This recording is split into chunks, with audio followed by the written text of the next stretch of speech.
qui est élève avocate à l'école des avocats du barreau de l'Edara, pardon, qui est Bonjour. avec, qui est avec moi aujourd'hui. Je suis ravie de t'accueillir pour parler de la profession. Et ce qui m'intéressait un petit peu, c'est de voir quelle pouvait être la vision d'un élève avocat de notre profession et qu'on puisse échanger sur ce sujet-là. Donc, j'ai hâte de pouvoir échanger avec toi. Alors, avant de commencer, est-ce que tu peux te présenter à nos auditeurs? Bien sûr. Tout d'abord, merci pour cette invitation. Donc, je m'appelle Constance Mosnier. Je suis élève avocate donc à l'EDARA. Je suis diplômée d'un master 1 en droit social et à côté de mes études, j'ai 3 sociétés. Donc, une chaîne YouTube de vulgarisation juridique. J'ai un salon des études de droit, la Jurisday, et un magazine pour les étudiants en droit. Oui, alors déjà, une élève avocate qui a 3 sociétés, il va falloir que tu en dises un petit peu plus. Explique-nous. Alors, c'est quoi cette Juristay? Alors, la Jurisday, c'est donc le salon des études de droit. Il s'agit d'une journée qui est organisée 2 à 3 fois par an à Lyon, Paris et parfois également à Rennes ou encore à Marseille. Une journée qui accueille entre 500 et 1000 étudiants et qui permet aux étudiants de découvrir plus sur les débouchés qu'il existe après des études de droit, découvrir des métiers et aussi rencontrer des professionnels du droit qui se déplacent et qui sont là pour eh bien, échanger avec les étudiants et leur permettre d'en connaître plus sur leur profession. C'est un super projet, dis-moi. Et alors, je crois qu'on n'est plus du tout au stade du projet parce que tu as eu plusieurs Jurisday. On en Tout est à à la combien? On en est à la 7e qui aura lieu le 16 novembre 2024 à Paris, à La Défense. Et Non, bah, plus il de faudra. 1000 étudiants sont attendus. Donc, ouais. Plus de combien? Je t'ai coupé la parole, Plus excuse-moi. de 1000 étudiants sont attendus sur cette édition. Bon, super. Donc ça, c'est un super projet. Mais comment ça t'est venu? Alors après, il y a la chaîne YouTube de vulgarisation. Et la troisième société, du coup, c'est quoi? Un magazine. Donc, c'est un magazine qui va lier en fait mes deux idées, à savoir ma chaîne YouTube et la Juriste Day, puisque ce magazine permet aux étudiants d'avoir à la fois un aspect pédagogique avec de l'actualisation juridique, des quiz, etc. Et également, il y a des pages sur les métiers du droit, sur des écoles juridiques, différentes débouchés qui s'offrent à eux. Ok. C'est super intéressant. Et comment ça t'est venu cette idée-là? Comment une étudiante en droit arrive aujourd'hui à l'école des avocats en ayant cette casquette de chef d'entreprise et 3 sociétés? C'est vrai que c'est assez étonnant et atypique. En fait, tout est né pardon, pendant le Covid. J'étais en confinement comme tout le monde et je m'ennuyais un petit peu et je révisais mes études de droit et je me suis dit pourquoi pas créer des petites vidéos qui permettent d'apprendre plus facilement et de façon différente.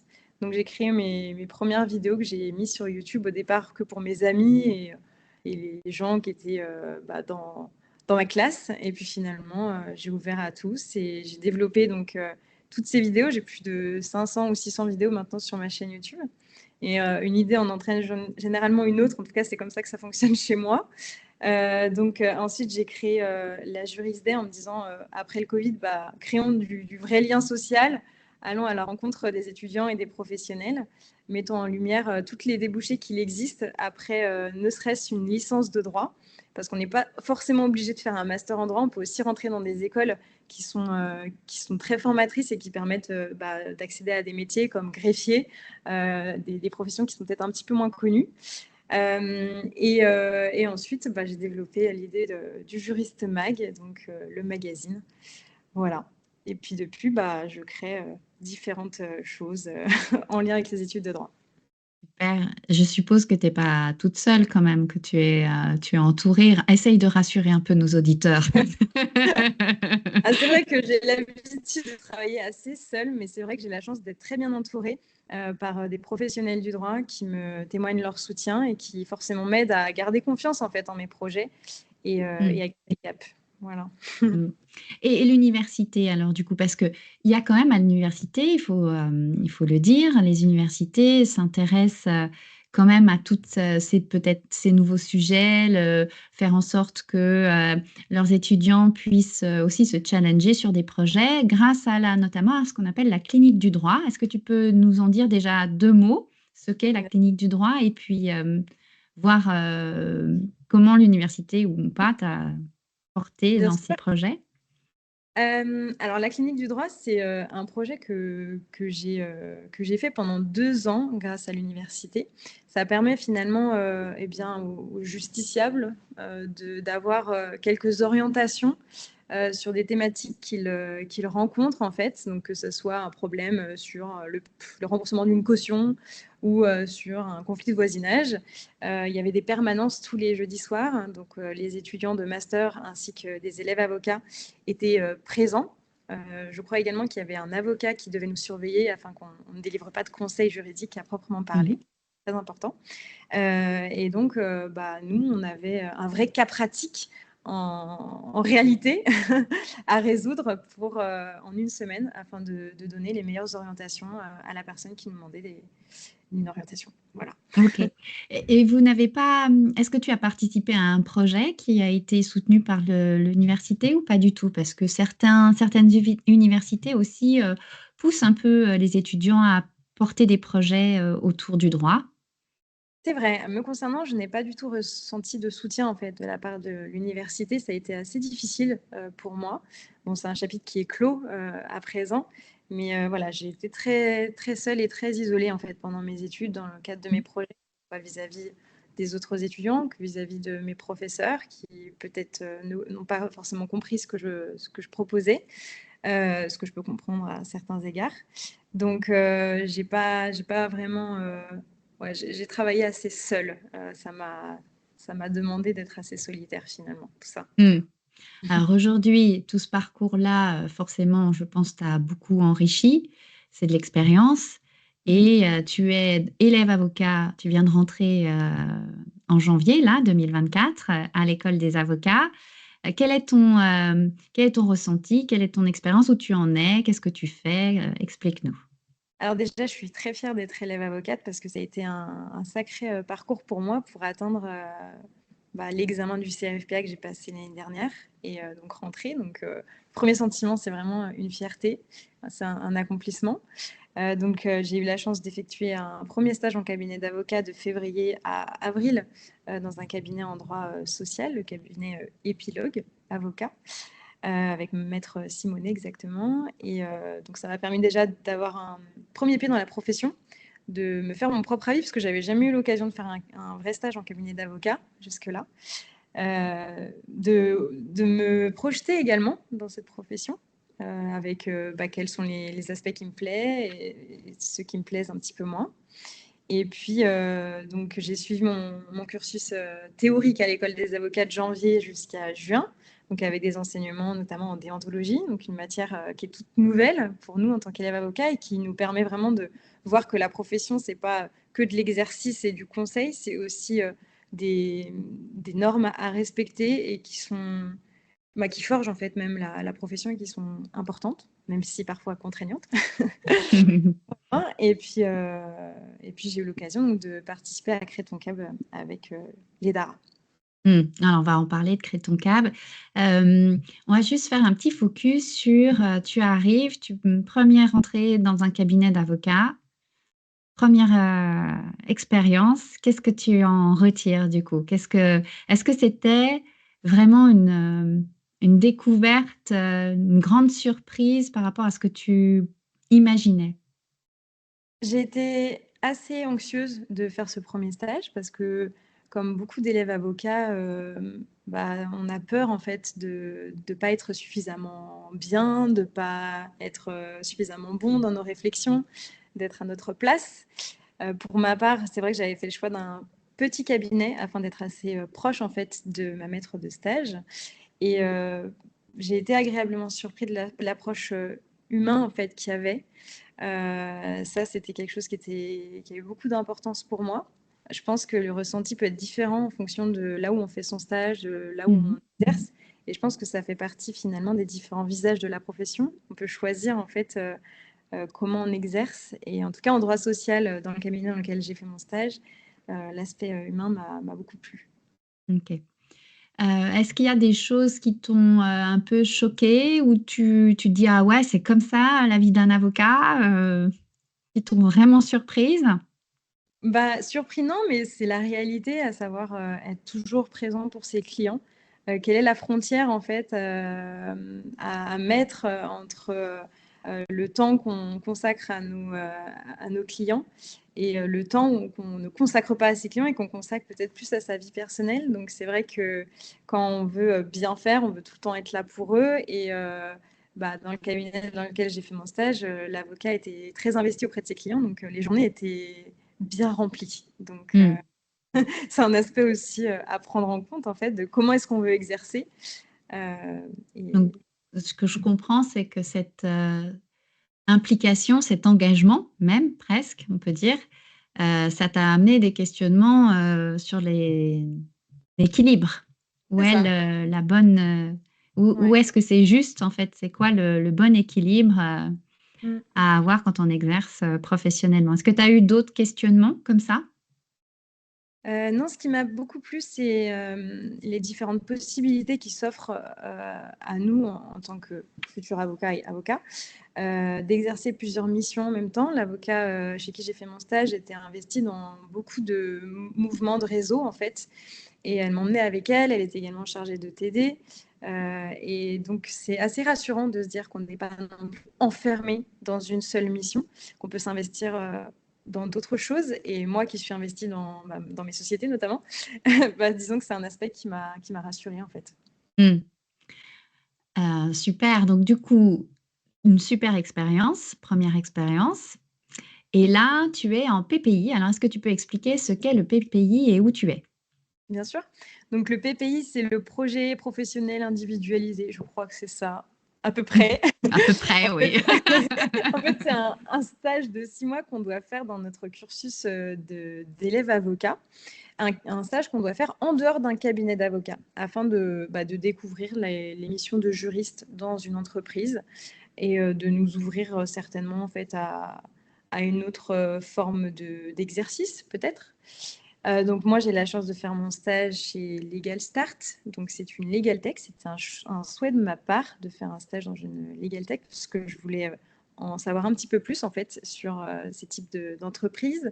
À la fois, ça touche bien sûr au droit et puis au droit numérique plus exactement. Donc j'ai en charge, en fait, je suis rédactrice juridique, au sein de ce stage et notamment des articles SEO, donc qui aident au référencement. Donc, c'est des compétences qui, je sais, me seront très utiles en fait en tant que futur avocat, si je veux être autonome en Oui. fait. Donc, Mmh. et c'est ce que j'aime faire et c'est ce pourquoi j'ai choisi, c'est que mes stages, j'aime qu'ils m'apportent des choses bien précises pour mes compétences d'avocat.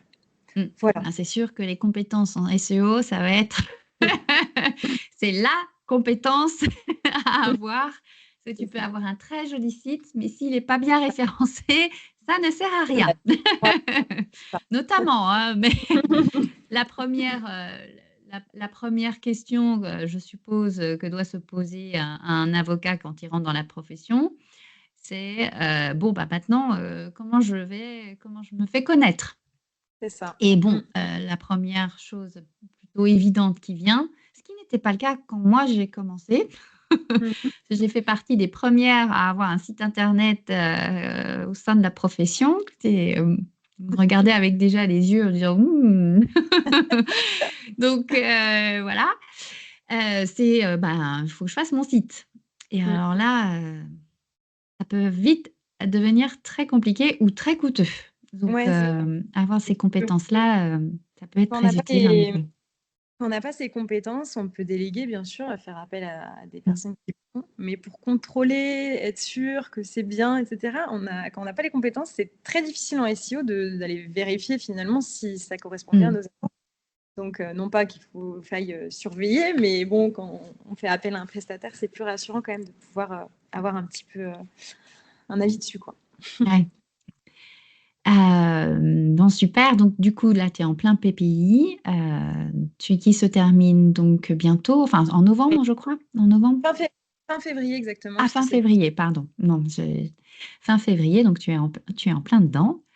Dernièrement, tu as participé à Crée ton cab, euh, auquel moi aussi j'ai participé, mais alors j'étais de l'autre côté. J'ai fait partie de l'équipe des coachs pour coacher certaines équipes et du jury d'examen où on a eu du coup les sessions d'examen qui se sont tenues sur le mois de juillet. Et alors, est-ce que tu peux nous parler de ce qu'est Crée ton cab et quel cabinet virtuel tu as pu créer? Sûr, avec grand plaisir. C'était un projet dont j'étais très impatiente auquel j'étais très impatiente de participer. Je crois que cette année, ils l'ont renommé Poste à plaque, mais c'est la même Oui. chose que l'année dernière, Crée ton cab. C'est juste la nomination qui a un petit peu évolué, je crois. Donc, il s'agit d'un projet auquel les élèves avocats sont appelés à participer en groupe afin de créer son cabinet, comme son nom l'indique, de façon fictive, bien sûr. Mais il fallait créer vraiment un dossier complet avec le business plan, business model, la recherche de clients, l'étude de marché, la localisation, les bureaux, la constitution, enfin tout, la forme juridique, tout. Donc c'est un travail sur 3-4 mois. Et ensuite, on avait une petite soutenance afin de présenter notre cabinet auprès d'un jury. Donc avec mon équipe, j'avais soumis l'idée de travailler en droit spatial parce que j'avais envie, et heureusement mes collègues m'ont suivi dans cette idée, de proposer quelque chose de très novateur qui n'existe pas, on voulait un peu marquer l'esprit de notre jury, afin qu'ils ne nous oublient pas dans la pile de dossiers. Et c'est un sujet qui personnellement me parle puisque j'avais regardé une vidéo YouTube quelques semaines avant sur les potentiels problèmes qu'il pourrait y avoir dans les prochaines années sur les débris spatiaux. Donc, je me suis dit, ça, en droit, il va y avoir forcément des problématiques s'il y a des satellites qui sont détruits par les déchets spatiaux de d'autres satellites. Bref, donc on est parti dans ce projet-là, donc cabinet spécialisé en droit spatial et aéronautique. Voilà. Alors, comment il s'appelait? Alors, il s'appelait 88 avocats parce qu'il y existe 88 constellations dans notre système solaire. Donc, on trouvait que c'était rigolo et ça faisait un petit clin d'œil à notre spécialité. Voilà. Et alors, vous étiez combien dans l'équipe? Vous Alors, on était étiez 5. On était 5 cinq, avocates. cinq Euh, avocates. c'est ça. Donc certaines en collaboration, d'autres en tant qu'associés. On avait toutes des spécialités bien particulières. Il existe, il faut le savoir, un master spécialisé en droit spatial en France qui est dispensé à Cergy-Pontoise. Donc on était parti du principe qu'on avait suivi, en tout cas pour certaines, ce master. C'est un master qui est d'ailleurs en collaboration avec une école d'ingénieurs spécialisée en droit spatial. Donc ça nous permettait aussi d'avoir un pied et des contacts dans le milieu pour avoir justement une étendue assez intéressante sur nos potentiels clients, puisqu'on se dirigeait vers vraiment des startups spécialisées en droit aéronautique et aérospatial sur Toulouse, exactement, puisque c'est la capitale de l'aéronautique en Oui, France. capitale de l'aéronautique en France, Toulouse, en effet. Mhm. Et je suppose que tes compétences et ton expérience en tant que chef d'entreprise ont quand même beaucoup aidé et Oui, facilité facilité, je ne sais l'émergence pas. du projet. Mais en tout cas, ça m'a permis de donner mon avis et mes propres expériences, mes propres questionnements dans la vraie vie en tant que chef d'entreprise, et Mhm. puis de pouvoir répondre à ces interrogations vis-à-vis de mes collègues, sachant qu'elles aussi, elles avaient beaucoup de compétences et elles s'étaient beaucoup renseignées. Donc, c'était vraiment un partage de connaissances et de compétences. Loin de là, l'idée que j'étais le pilier sur les business plans ou quoi. C'était vraiment un Mhm. travail de collaboration et c'était très, très instructif pour moi également. Mais effectivement, il y avait pas mal d'aspects, que ce soit notamment en termes de communication, que là, je pouvais apporter. Donc ça, c'est pas tant ma casquette de chef d'entreprise, mais c'est plutôt mon expérience en tant que créatrice de contenu. Chef d'entreprise un petit peu, puisque je fais de la communication, évidemment, pour mes activités. Mais ça a pas mal aidé et c'était très chouette de pouvoir Mhm. partager. Bon, super. Donc, je suppose que vous étiez très fiers de présenter ce projet-là. Oui. Euh, Quelle a été la réaction du jury? Euh, L'oral s'est bien passé. On a été très déçus de la note finale puisqu'on est arrivé presque dans les 5 derniers. alors qu'on pensait que notre projet tenait la route. On avait vraiment énormément travaillé pour ce projet, vraiment. Et ensuite, on s'était posé toutes les questions possibles afin de pouvoir être très affûté sur plein de domaines. Je pense que le domaine aéronautique, aérospatial, c'est un domaine qui est encore trop inexploité et peut-être que ça n'a pas parlé à notre jury.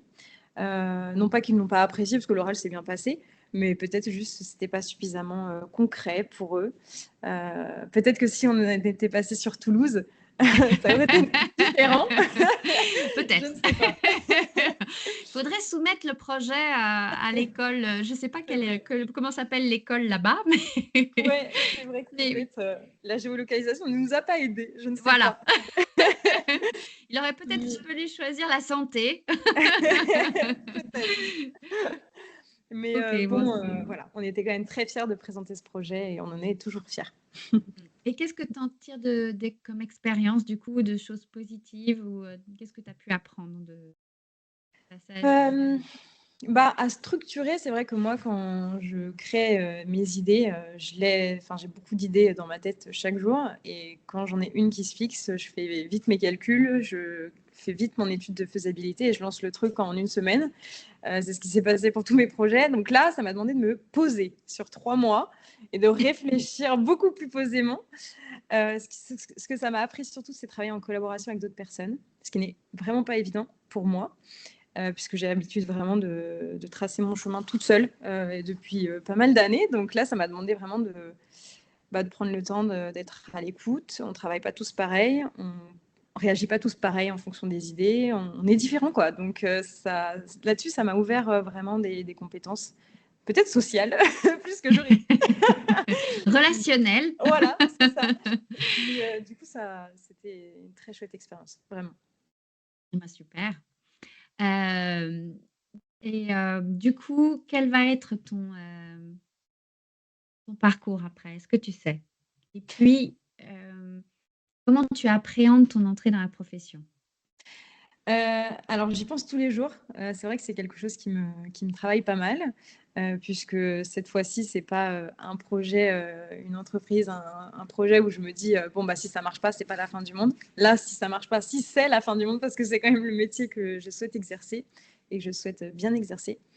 Donc c'est vrai que je vais avoir un premier choix à faire au niveau de mon stage final pour finir l'école des avocats, savoir dans quel cabinet je souhaite le faire, si je souhaite rester en droit social ou plutôt partir peut-être en droit du numérique puisque c'est un sujet qui m'attire de plus en plus.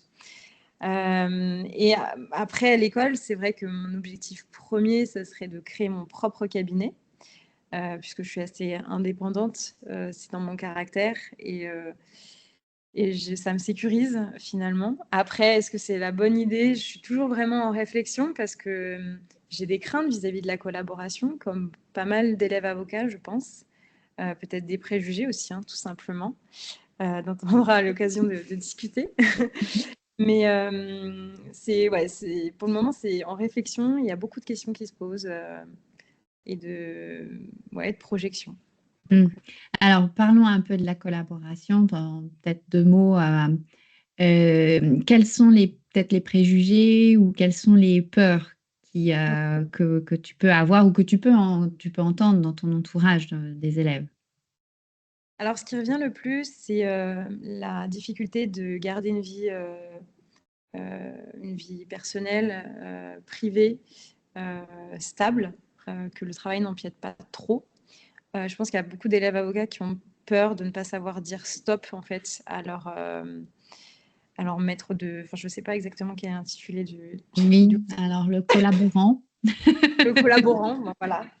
Donc ouais, le fait de pouvoir s'imposer, en fait, le problème de la collaboration, quand même, c'est que c'est un statut qui est instable, qui est pourtant très bien défini. On est avocat indépendant, mais on est quand même sous la tutelle en soi d'un collaborant et on lui doit des comptes, quoi qu'on dise. Donc c'est cette difficulté aussi de créer aussi sa clientèle à côté, de la développer, pouvoir dire au revoir aussi à un moment pour créer son propre cabinet, prendre son Mmh. indépendance. Comment le faire? Est-ce qu'il y a un moment où on peut se sentir prêt, où on peut se sentir à l'aise? En tant que femme, il y a aussi les questions de créer une famille, parce que c'est un poids énorme et une charge mentale qu'il ne faut pas négliger quand même. C'est pas la même chose pour les hommes, quoi qu'on dise. Donc c'est des questions qui peuvent revenir, surtout que on est tous assez avancés. Enfin, on commence à être avancés dans nos vies, on commence à se poser. Donc voilà, c'est des questions qui reviennent. Mmh. Et c'est vrai que nous, enfin, je dis nous, de ma génération, je parlais comme une vieille. Quand j'ai commencé, on avait 2 ans de stage avant d'être inscrit au tableau. Alors, personnellement, c'est peut-être les expériences sont différentes, partout, mais personnellement, j'ai eu la chance d'avoir un maître de stage, qui m'a laissée, complètement libre, dans la manière de, gérer les dossiers. On avait quand même beaucoup de collaboration, mais il avait, me laissé beaucoup d'indépendance et j'ai pas senti, le poids d'une tutelle, et en même temps, j'ai pas senti l'intérêt du stage. Parce que, quand je voyais d'autres qui m'expliquaient qu'il y avait vraiment des corrections sur les conclusions, il y avait vraiment une forme d'accompagnement, en fait, dans l'appréhension du dossier, de l'analyse. J'ai pas souvenir de ça. Alors peut-être que mes souvenirs, sont pas vraiment bons, je ne sais pas, mais voilà, nous, à l'époque, il y avait ce stage. Donc à partir de janvier 2025, il va y avoir l'instauration d'avocats référents pour les élèves avocats. Vous aurez donc tous ceux qui sortent à partir de l'année 2025, vous aurez un avocat référent.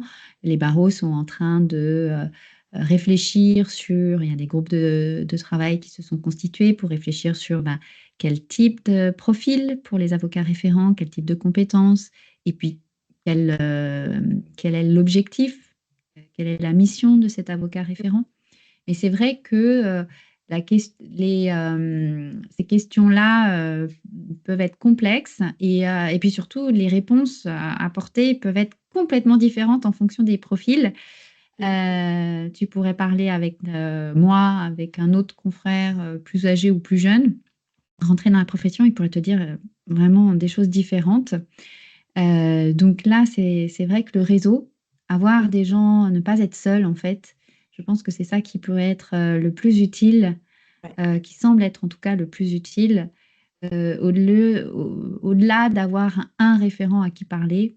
Voilà, même si bon, le collaborant normalement est une personne avec qui tu peux vraiment parler de tes difficultés, évoquer tes craintes, collaborer sur les dossiers. Il n'y a pas vraiment de solitude, mais voilà, c'est un statut quand même assez complexe, la collaboration, être collaborateur.